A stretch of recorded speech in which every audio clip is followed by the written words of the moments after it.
اچھا جو دشمن ہیں ان کے ساتھ کیا کیا جائے؟ انما ینہاکم اللہ عن الذین قاتلوکم فی الدین واخرجوکم من دیارکم وظاہروا علی اخراجکم ان تولوہم۔ اللہ تعالیٰ تو تم کو روکتا ہے ان لوگوں سے، ان غیر مسلموں سے جنہوں نے تم سے جنگ کی دین کو لے کر کے کہ تم اسلام کیوں لائے، اور جنہوں نے تم کو تمہارے گھروں سے باہر کیا، اور جنہوں نے ایسا کرنے میں ان کا ساتھ دیا کہ یہ لوگ تمہارے دشمن، نہ ان سے نفرت کر کے دور ہو جاؤ بلکہ دشمنی ختم کرو، بلکہ دشمنی ختم کرو۔ اور رسول نے ہم کو تعلیم دی ہے کہ تمہارے تعلقات دوسروں سے ہونے چاہیے۔ بھئی آپ پڑھتے ہیں آیت لَتَجِدَنَّ أَشَدَّ النَّاسِ عَدَاوَةً لِلَّذِينَ آمَنُوا الْيَهُودَ وَالَّذِينَ أَشْرَكُوا، تم پاؤ گے کہ مسلمانوں کا سب سے بڑا دشمن یہود ہیں اور مشرک ہیں۔ تو سارے مشرک، سارے یہودی تمہارے دشمن؟ رسول نے تعلیم دی سارے نہیں، سارے نہیں۔ کوئی یہ نہ کہا جائے کہ آیت قتال سے یہ موافق ہے اور رسول کے جو تعلقات تھے پہلے تھے اب نہیں، نہیں۔ بھئی یہ مسئلہ ایک دن، دو دن، ایک مہینہ، دو مہینہ کا نہیں، سالوں لگیں گے کہ نفرت کی فضا جو پیدا ہوئی ہے ایک دو دن میں نہیں پیدا ہوئی ہے، تو اس کو ختم کرنے میں بھی سالوں لگیں گے، مگر آپ کو مسلسل کرنا ہے۔ جب 100 بار ایسا کریں گے تو 100 بار 100% نفرت ختم، آپ معاملہ آگے بڑھے گا۔ آپ کا اس سے ملنا جلنا 110 بار ہے، تب آگے کیا رہ گیا؟ نفرت تو ختم ہو چکی ہے، اب تعلقات آگے بن رہے ہیں۔ 120 بار ملاقات کر رہے ہیں اور اچھے تعلقات بنیں گے، 130 بار کر رہے ہیں تو اور اچھے، اس سے آگے اچھے تعلقات ہوں گے، یہاں تک کہ دونوں کے دل بالکل قریب آ جائیں گے۔ الحمدللہ رب العالمین والصلاة والسلام علی سید الانبیاء والمرسلین وعلی آلہ وصحبہ اجمعین، اما بعد۔ اعوذ باللہ من الشیطان الرجیم، بسم اللہ الرحمن الرحیم، وَكَذَلِكَ جَعَلْنَاكُمْ أُمَّةً وَسَطًا لِتَكُونُوا شُهَدَاءَ عَلَى النَّاسِ وَيَكُونَ الرَّسُولُ عَلَيْكُمْ شَهِيدًا۔ اللہ تبارک و تعالیٰ نے اس آیت کریمہ میں مسلمانوں سے خطاب کرتے ہوئے کہا ہے کہ ہم نے تم کو بہترین امت بنایا ہے، لِتَكُونُوا شُهَدَاءَ عَلَى النَّاسِ، تاکہ تم گواہی دو انسانوں پر، وَيَكُونَ الرَّسُولُ عَلَيْكُمْ شَهِيدًا، اور رسول تم پر گواہی دیں گے۔ تو مسلمانوں کو گواہی دینی ہے انسانوں پر۔ کس انسان پر؟ خطاب سارے مسلمانوں سے ہے، تو گویا کہ سارے مسلمان گواہی دیں گے کس پر؟ مسلمانوں ہی پر۔ اگر بات ایسی ہوتی تو شاید یوں کہا جاتا وَكَذَلِكَ جَعَلْنَاكُمْ أُمَّةً وَسَطًا لِتَكُونُوا شُهَدَاءَ عَلَى الْأُمَّةِ، مگر ایسا نہیں کہا، علی الناس، تو مسلمانوں کو گواہی دینی ہے انسانوں پر۔ کس بات کی گواہی؟ جس کی گواہی رسول دیں گے کہ اے اللہ میں نے تیرا پیغام دین اسلام لوگوں تک پہنچا دیا۔ تو دین اسلام لوگوں تک پہنچانا یہ سارے مسلمانوں کا کام ہے۔ کن لوگوں تک؟ ظاہر سی بات ہے مسلم پہنچائے گا تو کس؟ سارے مسلمان، تو غیر مسلموں تک۔ تو کیا ایسا ہو رہا ہے؟ کیا ہم غیر مسلموں تک دین پہنچا رہے ہیں؟ نہیں۔ کیوں نہیں؟ اس وجہ سے کہ ہم یہ سمجھتے ہیں کہ مسلم قوم الگ ہے، غیر مسلم قوم الگ ہے۔ ہم نے اگر مسلم قوم کو سنبھال لیا، ان کی اصلاح کر لی تو ہمارا کام پورا ہو گیا، مگر یہ سوچ غلط ہے۔ اسی وجہ سے رسول اکرم صلی اللہ علیہ وسلم جب بھی خطاب کرتے مسلمانوں کو بتاتے کہ غیر مسلم تمہارا بھائی ہے، اس کو غیر نہ سمجھنا، وہ تمہارا بھائی ہے۔ کہاں بتاتے؟ خطبہ مسنونہ میں 3 آیتیں پڑھی جاتی ہیں، ان میں سے بیچ کی آیت کو لے لیجئے۔ یا ایھا الناس اتقوا ربکم الذی خلقکم من نفس واحدہ، اے انسانوں ڈرو اپنے اس رب سے جس نے تم سب کو پیدا کیا ایک ذات سے۔ سارے انسانوں کو اللہ تعالیٰ نے ایک ذات سے پیدا کیا۔ وہ ذات کون؟ آدم۔ سارے انسان آدم کی اولاد، مسلم بھی آدم کی اولاد، غیر مسلم بھی آدم کی اولاد۔ آدم کا جو خون مسلمان میں دوڑ رہا ہے، آدم کا وہی خون غیر مسلم میں بھی دوڑ رہا ہے۔ تو یوں کہیے کہ ایک مسلم کا غیر مسلم کے ساتھ خونی رشتہ ہے، خونی رشتہ ہے، اور یہ خونی رشتہ اسلام اور کفر کی وجہ سے ختم نہیں ہوتا۔ تو ہر انسان بھائی بھائی کہ سب کے باپ ایک، بلکہ سب کی ماں بھی ایک۔ یا ایھا الناس انا خلقناکم من ذکر و انثی، اے انسانوں ہم نے تم سب کو پیدا کیا ہے ایک مرد سے، وہ کون؟ آدم، اور ایک عورت سے، وہ کون؟ حوا۔ سارے انسان مسلم غیر مسلم آدم و حوا کے اولاد، سب کے باپ ایک، سب کی ماں ایک، تو پھر کیسے وہ غیر؟ تو جیسے ہم پر فرض ہے کہ ہم مسلمانوں کی اصلاح کریں، اسی طریقے سے ہم پر فرض بنتا ہے کہ ہم غیر مسلموں تک دین پہنچائیں، ان کو بھی جہنم سے بچانے کی فکر کریں، کوشش کریں، کہ یہی رسول اکرم صلی اللہ علیہ وسلم کی سنت ہے، کہ یہی رسول اکرم صلی اللہ علیہ وسلم کی سنت ہے۔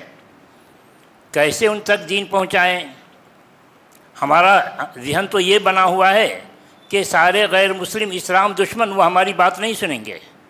یہ سوچ کہ سارے غیر مسلم اسلام دشمن ہیں، یہ قرآن کے خلاف ہے۔ اللہ تبارک و تعالیٰ نے غیر مسلموں کو دو حصوں میں تقسیم کیا ہے، کچھ وہ ہیں جو دشمن ہیں، ان کے ساتھ کیا کیا جائے وہ بتایا، اور کچھ وہ ہیں جو دشمن نہیں، ان کے ساتھ کیا کیا جائے وہ بھی بتایا۔ کہا اللہ تعالیٰ نے لا ینہاکم اللہ عن الذین لم یقاتلوکم فی الدین ولم یخرجوکم من دیارکم ان تبروہم وتقسطوا الیہم ان اللہ یحب المقسطین۔ یہ سورہ ممتحنہ کی آیت ہے۔ اللہ تبارک و تعالیٰ نے اس آیت میں بتایا ہے کہ اللہ تعالیٰ تم کو نہیں روکتا ان لوگوں سے، ان غیر مسلموں سے جنہوں نے تم سے جنگ نہیں کی دین کو لے کر کہ تم کیوں مسلمان ہوئے، تم کیوں اسلام پر عمل کرتے ہو۔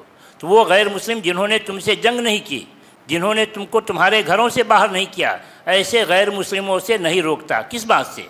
ان تبرہم، کہ تم ان کے ساتھ اچھا سلوک کرو، وتقسطوا الیہم، اور تم ان کے ساتھ انصاف کرو۔ ان اللہ یحب المقسطین، اللہ تعالیٰ تو انصاف کرنے والوں کو پسند کرتا ہے۔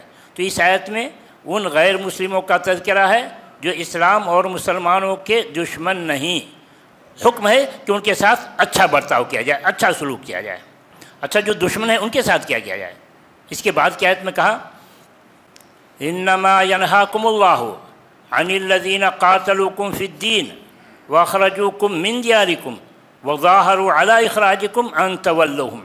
اللہ تعالیٰ تو تم کو روکتا ہے ان لوگوں سے، ان غیر مسلموں سے جنہوں نے تم سے جنگ کی دین کو لے کر کہ تم اسلام کیوں لائے، اور جنہوں نے تم کو تمہارے گھروں سے باہر کیا، اور جنہوں نے ایسا کرنے میں ان کا ساتھ دیا، تو یہ لوگ تمہارے دشمن۔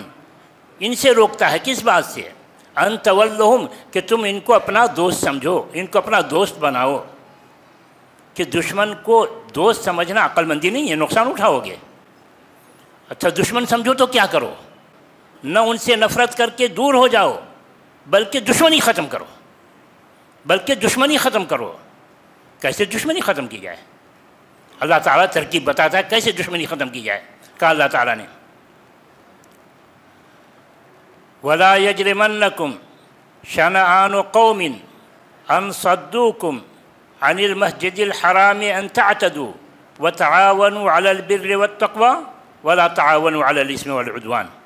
کسی قوم کی دشمنی تم کو مجرم نہ بنائے، اور دشمنی بھی دین کو لے کر کے انہوں نے تمہیں مسجد حرام سے روک دیا تھا، تو کس چیز کا مجرم نہ بنائے؟ ان تعتدوا، کہ تم بھی زیادتی کر بیٹھو۔ تم مسلمان ہو، تمہارا کام ہر شخص کو انصاف دینا ہے، وہ تمہارا دشمن کیوں نہ ہو، تم اپنے دشمن کے ساتھ انصاف کا معاملہ کرو گے۔ دوسری آیت میں کہا وَلَا يَجْرِمَنَّكُمْ شَنَآنُ قَوْمٍ عَلَىٰ أَلَّا تَعْدِلُوا اعْدِلُوا هُوَ أَقْرَبُ لِلتَّقْوىٰ۔ کسی قوم کی دشمنی تم کو مجرم نہ بنائے کہ تم انصاف نہ کرو، اعدلوا، تم انصاف کرو، اپنے دشمن کو بھی انصاف دو۔ هو اقرب للتقویٰ، یہی تقویٰ کا تقاضا ہے۔ تم کہتے ہو میں اللہ سے ڈرنے والا بندہ ہوں، تو اللہ سے ڈر کر اللہ کا حکم مانو، اپنے دشمن کو بھی انصاف دو۔ ٹھیک ہے، دشمنی ختم کیسے ہوگی؟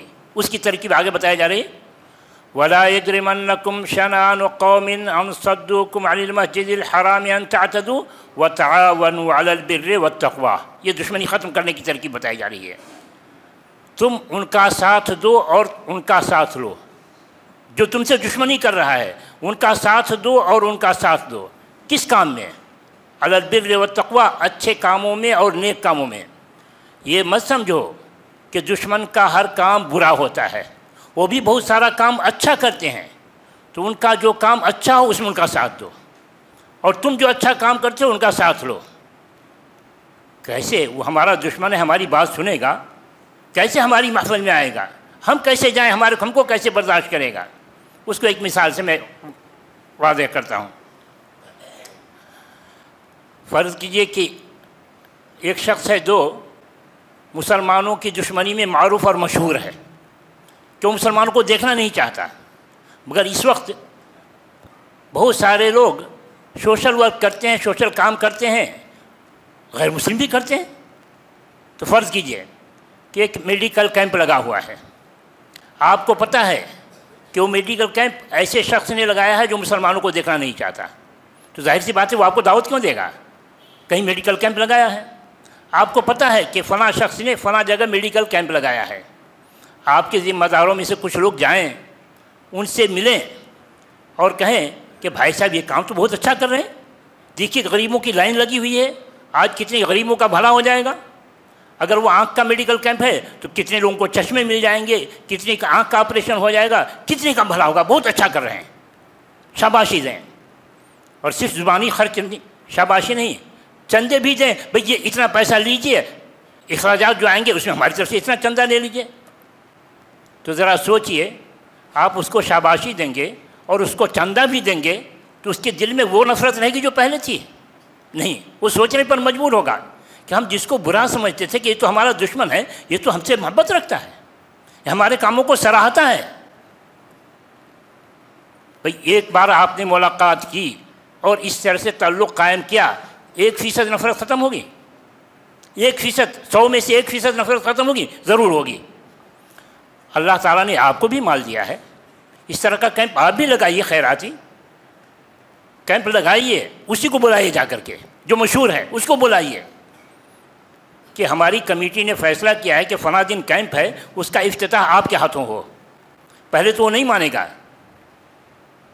کہے گا شاید کوئی سیاست پیچھے ہے، کہے گا ہم کو فرصت نہیں ہے، جائیے آپ لوگ کر لیجئے. مگر جب آپ اصرار کریں گے کہ نہیں کمیٹی کا فیصلہ آپ ہی کے ہاتھوں ہو، تو کہے گا ٹھیک ہے آ جاتے ہیں. وہ آئے گا، افتتاح کرے گا، اور ایسے موقعوں سے کچھ نہ کچھ تحفہ دیا جاتا ہے، مومنٹوں کی شکل میں، شال کی شکل میں. تو آپ نے مومنٹو یا شال دیا اس کو، تو ذرا سوچیے وہ واپس جائے گا تو کس دل کے ساتھ واپس جائے گا؟ 1% نفرت ختم ہوگی، 2 بار میں 2% نفرت ختم ہوئی. اور اگر اسی طریقے سے بار بار ملنا ہوا تو، 100 بار ملنا ہوا تو کہیں گے کہ 100 بار کہیں اس طرح کا کیمپ لگایا جا سکتا ہے؟ بھئی یہ مسئلہ 1 دن 2 دن 1 مہینہ 2 مہینہ کا نہیں، سالوں لگیں گے. کہ نفرت کی فضا جو پیدا ہوئی ہے 1-2 دن میں نہیں پیدا ہوئی ہے، تو اس کو ختم کرنے میں بھی سالوں لگیں گے، مگر آپ کو مسلسل کرنا ہے. جب 100 بار ایسا کریں گے تو 100 بار 100% نفرت ختم. آپ معاملہ آگے بڑھے گا، آپ کا اس سے ملنا جلنا 110 بار ہے، تب آگے کیا رہ گیا؟ نفرت تو ختم ہو چکی ہے، اب تعلقات آگے بن رہے ہیں. 120 بار ملاقات کر رہے ہیں اور اچھے تعلقات بنیں گے. 130 بار کر رہے ہیں تو اور اچھے، اس سے آگے اچھے تعلقات ہوں گے، یہاں تک کہ دونوں کے دل بالکل قریب آ جائیں گے. ایک وقت آئے گا جو آپ کا جگری دوست ہو جائے گا. یہ جو میں تفصیل سے پیش کر رہا ہوں قرآن میں بڑے ہی اختصار کے ساتھ بڑے جامع انداز میں پیش کیا گیا ہے. کہا اللہ تعالیٰ نے وَلَا تَسْتَوِي الْحَسَنَةُ وَلَا السَّيِّئَةُ اِدْفَعْ بِالَّتِي هِيَ أَحْسَنُ. اچھا سلوک اور برا سلوک دونوں برابر نہیں ہوتا. ادفع باللتی احسن، ان کے برے سلوک کا جواب تم اچھے سلوک سے دو. نتیجہ کیا نکلے گا؟ فَإِذَا الَّذِي بَيْنَكَ وَبَيْنَهُ عَدَاوَةٌ كَأَنَّهُ وَلِيٌّ حَمِيمٌ. تعقیب کے لیے ہے، یہ فوراً نہیں ہو جائے گا، وقت لگے گا، مگر ایک وقت آئے گا جب دیکھو گے فَإِذَا الَّذِي بَيْنَكَ وَبَيْنَهُ عَدَاوَةٌ، جس سے تمہاری دشمنی چل رہی تھی، دشمنی ختم. كَأَنَّهُ وَلِيٌّ حَمِيمٌ، دوست بنے گا اور جگری دوست بن جائے گا. تو کیا ہی بہترین ترکیب ہے، کیا بہترین فارمولہ ہے کہ بھئی ملنا جلنا لگائے رکھو، قریب کرنے کی کوشش کرو۔ پھر کہیں گے کہ بھائی یہ جو کیمپ کا معاملہ ہے تو بڑا خرچیلا ہے، بار بار تو نہیں کیا جا سکتا، سب نہیں کر سکتے، جبکہ دعوت دینا تو سارے لوگ مسلمانوں کا کام ہے۔ تو سارے لوگوں مسلمانوں کے کرنے کے کام کیا ہیں؟ سارے مسلمان تعلقات بنا سکتے ہیں۔ بھائی ہم ایک شہر میں رہتے ہیں، بسا اوقات ایک ہی محلے میں مسلم غیر مسلم سب رہتے ہیں، ملنا جلنا بھی ہوتا ہے۔ کبھی ایسا تو کیجئے، ایک ہی ہوٹل میں چائے پی رہے ہیں، چائے کے پیسے ان کے آپ دے دیجیے۔ اگر 2-3 بار آپ چائے کے پیسے ان کے دیتے ہیں تو چوتھی بار 5ویں بار کیا کرے گا؟ آج رہنے دیجیے میں دیتا ہوں۔ تعلقات ایک مثال میں قریب ہوں گے نہیں ہوں گے؟ کیوں ہم تعلقات قائم کریں؟ کیوں ہم تعلقات قائم کریں؟ اس لیے کہ ہمارا وجود جس کام کے لیے ہے اس کے بغیر نہیں ہوگا، اور رسول نے ہم کو تعلیم دی ہے کہ تمہارے تعلقات دوسروں سے ہونے چاہیے۔ بھئی آپ پڑھتے ہیں آیت لَتَجِدَنَّ أَشَدَّ النَّاسِ عَدَاوَةً لِلَّذِينَ آمَنُوا الْيَهُودَ وَالَّذِينَ أَشْرَكُوا، تم پاؤ گے کہ مسلمانوں کا سب سے بڑا دشمن یہود ہیں اور مشرک ہیں۔ تو سارے مشرک، سارے یہودی تمہارے دشمن؟ رسول نے تعلیم دی سارے نہیں، سارے نہیں۔ کوئی یہ نہ کہا جائے کہ آیت قتال سے یہ موافق ہے اور رسول کے جو تعلقات تھے پہلے تھے اب نہیں، نہیں۔ واقعہ رسول اکرم صلی اللہ علیہ وسلم نے وفات سے چند دن قبل گھر میں غلہ کم پڑا تو ادھار غلہ لیا۔ کس سے؟ ایک یہودی سے، ایک یہودی سے ادھار غلہ لیا۔ وہ یہودی بھی ویسے نہیں رہن رکھ کر کے لیا، تو کیا اس یہودی کو رسول پر اطمینان نہیں تھا کہ قرض ادا کریں گے؟ یا اللہ کی طرف سے یہ حکم تھا کہ ایسا کیا جائے تاکہ امت کو تعلیم دی جائے کہ ہر یہودی اس قابل نہیں کہ اس سے نفرت کر کے دور رہو؟ نہیں، جو ان سے اچھے ہیں ان سے اچھے تعلقات رکھو، ان میں سے جو اچھے ہیں ان سے اچھے تعلقات ہو۔ دیکھو تمہارے نبی، باختصار کے ساتھ رسول اکرم صلی اللہ علیہ وسلم ایک یہودی لڑکے سے خدمت لیتے تھے۔ کیا مسلمان کافی نہیں تھے آپ کی خدمت کے لیے؟ جان دینے کے لیے تیار۔ پھر کیا حکمت تھی کہ یہودی لڑکے سے خدمت لے رہے ہوں؟ خدمت لیتے تھے، یہ اصل مقصد ہم اسی پر ختم کر رہے ہیں۔ خدمت لیتے تھے، بیمار ہوا لڑکا، آپ اس کی عیادت کے لیے گئے، آپ اس کی عیادت کے لیے گئے، دیکھا معاملہ اب تب میں ہے، بس تھوڑی دیر میں جان نکلنے والی ہے۔ آپ کہتے ہیں اسلم یا غلام، لڑکے اسلام لے آؤ۔ لڑکا اپنے باپ کی طرف دیکھتا ہے، باپ موجود۔ باپ نے بیٹے کو رسول کی خدمت میں چھوڑا تھا، عقیدت تھی تبھی تو چھوڑا تھا۔ جیسے ہی لڑکے نے کہا کہ دیکھیں یہ کیا کریں، باپ کہتا ہے اطیع ابا القاسم، ارے ان کی بات مان لو، ان کی بات مان لو۔ لڑکا اشہد ان لا الہ الا اللہ پڑھتا ہے، اسلام لاتا ہے، ابھی گھر سے باہر نہیں نکلے تھے کہ اس کی روح قبض ہو جاتی ہے، انتقال کر جاتا ہے۔ اب رسول اکرم صلی اللہ علیہ وسلم اطمینان کی سانس لے رہے ہیں کہ ہماری محنت کامیاب ہے۔ کیا کہتے ہیں؟ الحمدللہ الذی انقذہ من النار، الحمدللہ الذی انقذہ من النار، اللہ کا شکر ہے کہ اللہ نے اس کو جہنم سے بچا لیا۔ اسی تڑپ کے ساتھ ہم کو ان سے تعلقات قائم کرنے ہیں اور اسی ارادے کے ساتھ قائم کرنا ہے۔ ہدایت دینا تو اللہ کا کام ہے۔ وما علی الرسول الا البلاغ المبین، واضح انداز میں ہمارا کام اس تک پہنچا دینا ہے۔ حالات جیسے بھی ہوں اس سے ڈرنے کی ضرورت نہیں۔ یہ شیطان ہے جو مسلمانوں کو ڈراتا ہے، یہ کرو گے تو یہ ہو جائے گا، یہ کرو گے تو یہ ہو جائے گا۔ انما ذالکم الشیطان یخوف اولیاءہ، یہ شیطان ہے جو تم کو ڈراتا ہے کہ تم دین کی دعوت دو گے تو فلاں پکڑ لیں گے، فلاں تمہارے پیچھے ہو جائیں گے، فلاں تمہارے پیچھے ہو جائیں گے۔ ذرا سوچو تو، الیس اللہ بکاف عبدہ ویخوفونک بالذین من دونہ، کیا اللہ اپنے بندے کی حفاظت کے لیے کافی نہیں ہے؟ تو مسلمانوں تمہارا ایمان کہاں گیا؟ تمہارا ایمان کہاں گیا کہ ادھر کا ادھر کا ڈر، اللہ سے ڈر نہیں کہ اس کا پیغام ہم کو پہنچانا ہے؟ کیا تمہارا ایمان یہ نہیں کہتا کہ اللہ ہماری حفاظت کے لیے کافی ہے؟ الیس اللہ بکاف عبدہ، کیا اللہ اپنے بندی کی حفاظت کے لیے کافی نہیں ہے؟ وَيُخَوِّفُونَكَ بِالَّذِينَ مِن دُونِهِ، لوگ تم کو ڈراتے ہیں اللہ کے علاوہ دوسروں سے۔ تو آئیے ہم اپنا ایمان مضبوط کریں کہ اللہ تعالیٰ نے ہمیں جس کام کے لیے پیدا کیا ہے، دین کی دعوت، وہ ہم دوسروں تک لازماً پہنچائیں گے۔ پہنچانے کا ایک ہی طریقہ نہیں کہ ملیں اور اس کو دین پہنچائیں، مختلف طریقے ہیں۔ جو مل کر کے پہنچا سکتے ہیں مل کر پہنچائیں، جو پمفلیٹ دے کر کے پہنچا سکتے ہیں پمفلیٹ دے کر کے پہنچائیں، جو اتنا بھی وقت نہیں نکال سکتے پمفلیٹ چھاپ کر کے دیں کہ لو تقسیم کرو، لو قرآن چھاپو اور تقسیم کرو، پڑھیں، اللہ کی کتاب پڑھیں، اللہ تعالیٰ ہدایت دے گا۔